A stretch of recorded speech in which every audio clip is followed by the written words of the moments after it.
प्रिय छात्रों, आशा करते हैं आप अपने घर पे आराम से पहुंच गए हैं। अब आपकी इच्छा है कि आपके फिजिक्स में कितने क्वेश्चन सही हुए हैं। तो आज आपका जो पेपर हुआ है, सुबह 9 से 12 के बीच आपका पेपर हो गया है। तो इसका सॉल्यूशन आपको चाहिए तो आप हमारा चैनल सब्सक्राइब कर सकते हैं। और आप निश्चिंत रहें। आगे की तैयारी यानी कि 12th के बाद जो कंपटीशन तैयारी होती है वो आपको इस यूट्यूब चैनल पर देखने को मिलती है। तो चलिए वीडियो की शुरुआत करते हैं। आपसे मेरे बच्चों मेरे दोस्तों पहला प्रश्न पूछा गया था, एन प्रकार के अर्धचालकों में बहुसंख्यक आवेश वाहक होते हैं। एन माना होता है नेगेटिव, और नेगेटिव कौन होते हैं? इलेक्ट्रॉन होते हैं। इतना सरल पेपर फिजिक्स का पूछा गया है कि कक्षा 10 का बच्चा भी बड़े ही आसानी से इसको लगा सकता था। ठीक है, एन माने नेगेटिव, नेगेटिव माने इलेक्ट्रॉन। वायु का परावैद्युतांक होता है, वायु का परावैद्युतांक 1 होता है। ठीक है। गतिमान आवेश उत्पन्न करता है, जो गतिमान आवेश होता है वो मेरे बच्चों क्या उत्पन्न करता है? देखिए यहाँ पर विद्युत क्षेत्र और चुंबकीय क्षेत्र। तो यहाँ पर इसको कैसे समझ सकते हैं आप? जब कोई कण गति करता है तो चुंबकीय क्षेत्र और विद्युत क्षेत्र, चुंबकीय क्षेत्र उसके आसपास चारों ओर घेरा बना करके चलता है, और विद्युत क्षेत्र तो उत्पन्न होता ही है, जैसे कि आपने ट्रांसफार्मर में देखा होगा। ठीक है। तो गतिमान आवेश उत्पन्न करता है विद्युत क्षेत्र और चुंबकीय क्षेत्र दोनों। अगला प्रश्न पूछा गया था कि किरचॉफ का धारा वितरण का प्रथम नियम पालन करता है। ठीक है, कितना सरल पूछा गया था। प्रथम नियम आवेश के संरक्षण के नियम का पालन करता है। ठीक है। इसी प्रकार नेक्स्ट प्रश्न आपसे क्या पूछा गया था मेरे दोस्तों, कि कौन सी घटना प्रकाश की तरंग प्रकृति नहीं दर्शाती है? कौन सी घटना प्रकाश की तरंग प्रकृति नहीं दर्शाती है? तो प्रकाश विद्युत प्रभाव जो है तरंग प्रकृति नहीं दर्शाती है, जबकि व्यतिकरण है, विवर्तन है, ये सब तरंग प्रकृति दर्शाते हैं। ठीक है जी, आपका हो गया है। कौन सी घटना प्रकाश की तरंग प्रकृति नहीं दर्शाती है? प्रकाश विद्युत प्रभाव।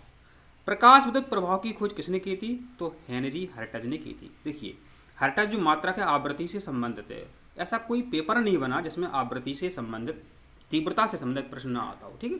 तो प्रकाश विद्युत प्रभाव की खोज किसने की थी? हेनरी हर्टज ने की थी।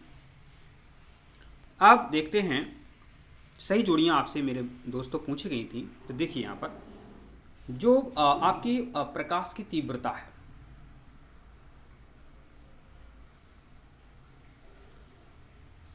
तो प्रकाश की तीव्रता जो है मेरे दोस्तों,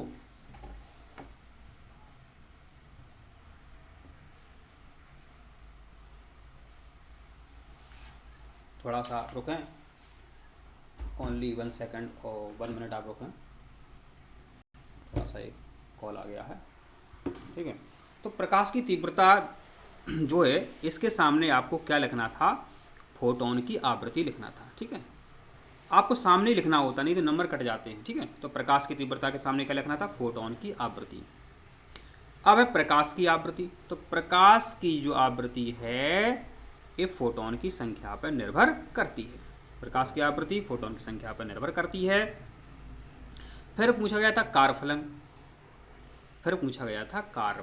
तो कारफलन में मेरे दोस्तों आपको इसके सामने क्या लिखना था? सतह से इलेक्ट्रॉन उत्सर्जन हेतु न्यूनतम ऊर्जा, यानी कि ये आपको मिलाना था। फिर पूछा गया था द्रव्य तरंग।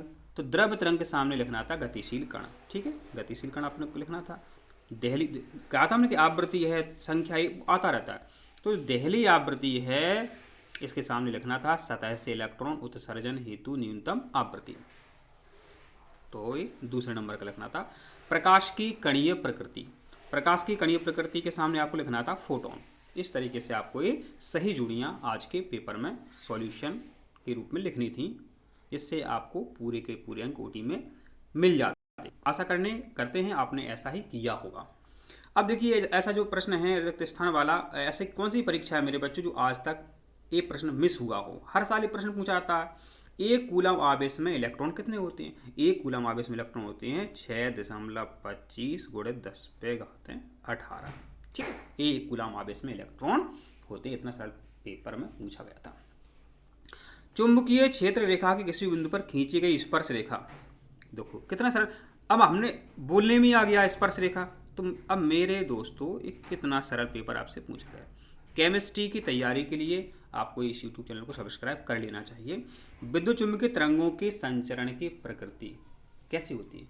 विद्युत चुंबकीय तरंगों के संचरण की प्रकृति कैसी होती है? सबको पता है।